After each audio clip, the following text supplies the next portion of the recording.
Hello guys, तो आज का क्वेश्चन है alternate vowel and constant string. तो इस क्वेश्चन में हमें ना एक स्ट्रिंग दे रखी हुई है of lower case English characters. हमें क्या करना है, हमें rearrange the character of the given string such that the vowels and the consonants occupy alternate positions and the string so formed should be lexicographically smallest.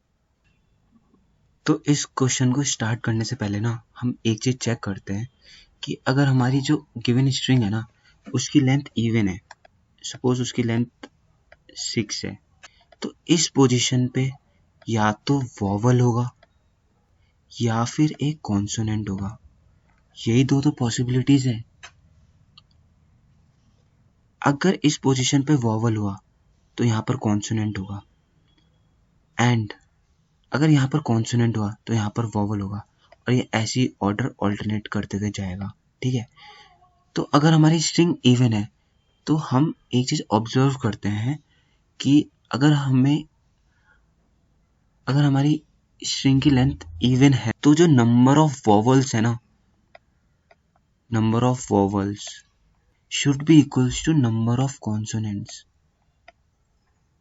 अगर ऐसा नहीं है और हमारी लेंथ इवन है स्ट्रिंग की, तो हम कभी भी आंसर ऑब्टेन नहीं कर सकते हैं।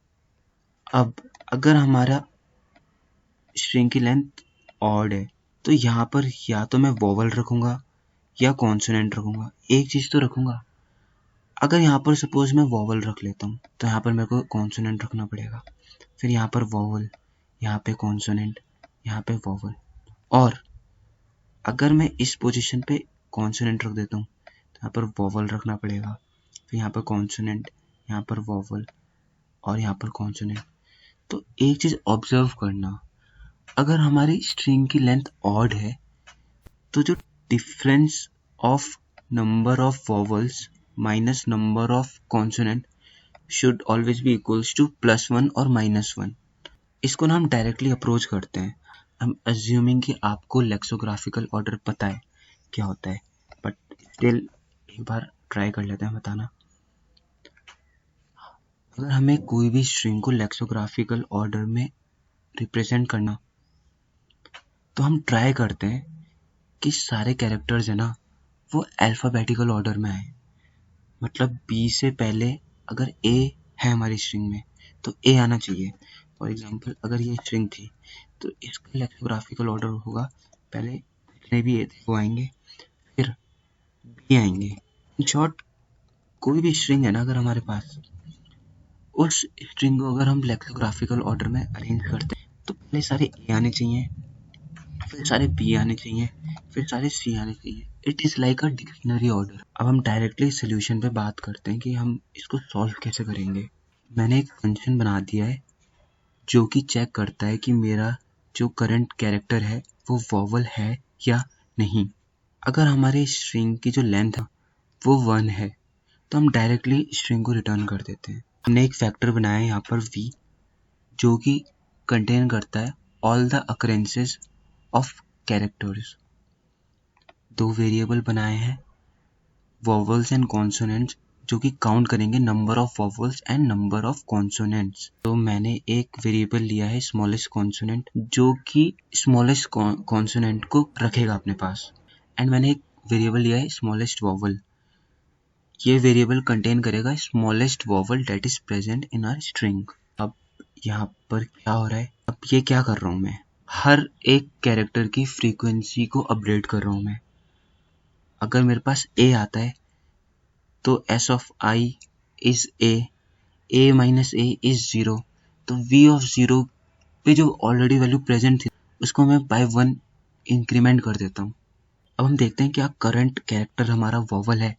अगर वोवल है तो vowel plus plus and smallest vowel equals to minimum of smallest vowel and s of I। तो ये वाला loop I think self explanatory है कि क्या हो रहा है।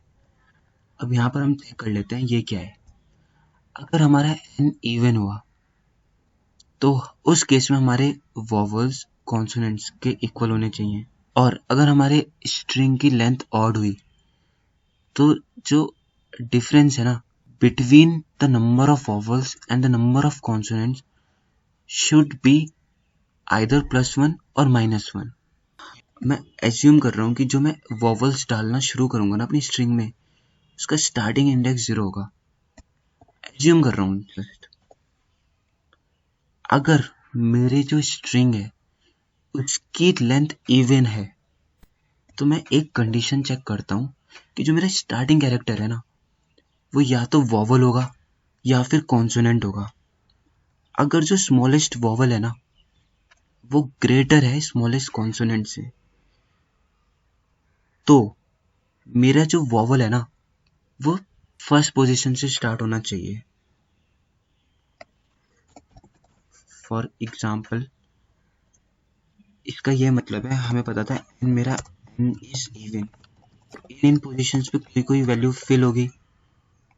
अब मेरे को पता है या तो यहाँ पे वॉवल होगा या कॉन्सोनेंट होगा फिल जीरोथ पोजीशन पे।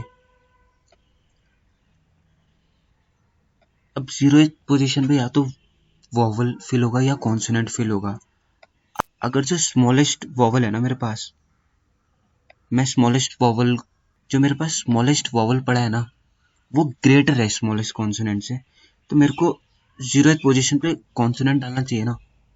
मैं यही कर रहा हूँ। उस केस में जो मेरी वॉवल की स्टार्टिंग पोजीशन हो जाएगी ना वो 1 हो जाएगी। तो वही मैंने करा है कि जो वो वॉवल की स्टार्टिंग पोजीशन है ना वो उस केस में मैं 1 से स्टार्ट करूंगा अपना वॉवल डालना।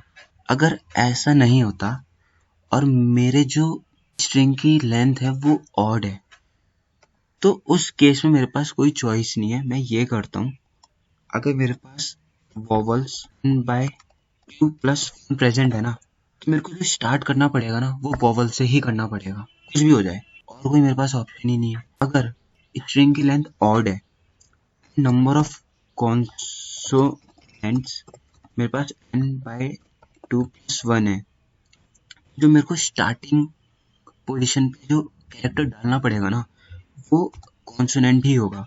क्यों होगा कॉन्सोनेंट? सपोज मेरे पास स्ट्रिंग थी ऑफ लेंथ 5 और मेरे पास कॉन्सोनेंट थे 3 एंड वॉवल्स थे 2। अब अगर मैं स्टार्टिंग पोजीशन पे वॉवल डाल देता हूँ, सपोज यहाँ पर वॉवल था और यहाँ पर वॉवल था, ठीक है, तो इन दो पोजीशंस पे मेरे को कॉन्सोनेंट डालना पड़ेगा और हमारी कंडीशन वायलेट हो जाएगी, कॉन्सोनेंट्स एंड वॉवल्स।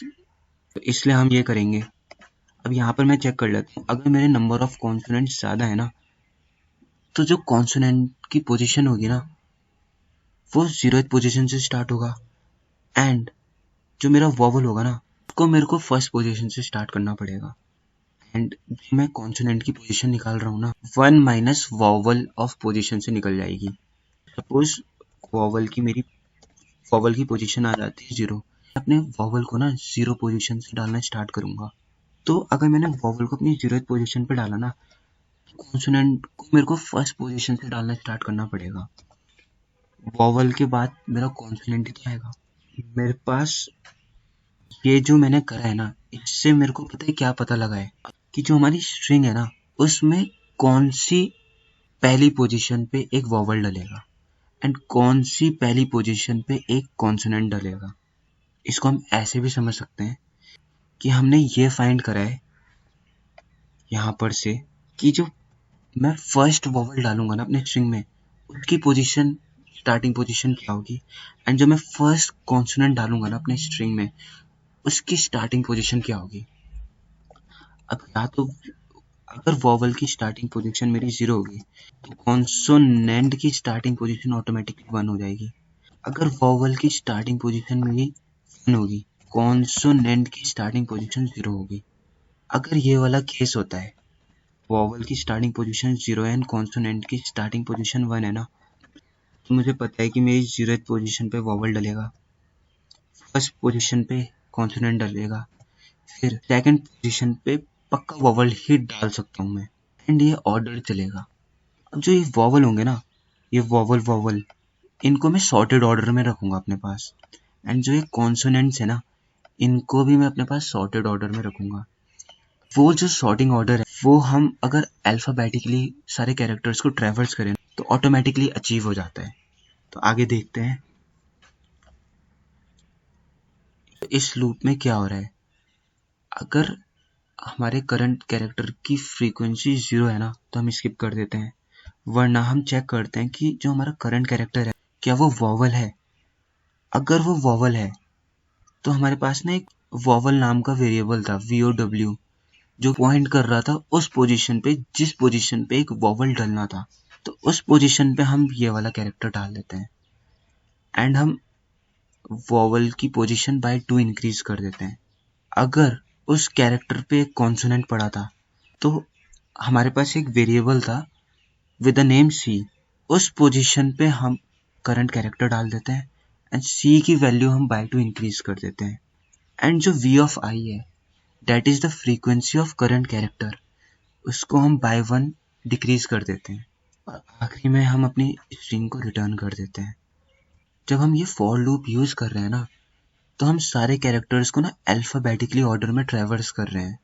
अब क्योंकि हम सारे कैरेक्टर्स को अल्फाबेटिकली ऑर्डर में ट्रैवर्स कर रहे हैं और हम सारे कैरेक्टर्स को करेक्ट पोजीशंस पे रख रहे हैं, तो हमारी जो स्ट्रिंग ऑब्टेन होगी ना वो ऑटोमेटिकली लेक्सोग्राफिकली स्मॉलेस्ट स्ट्रिंग होगी, जो कि ये सारी कंडीशंस सेटिस्फाई करती है। Thank you.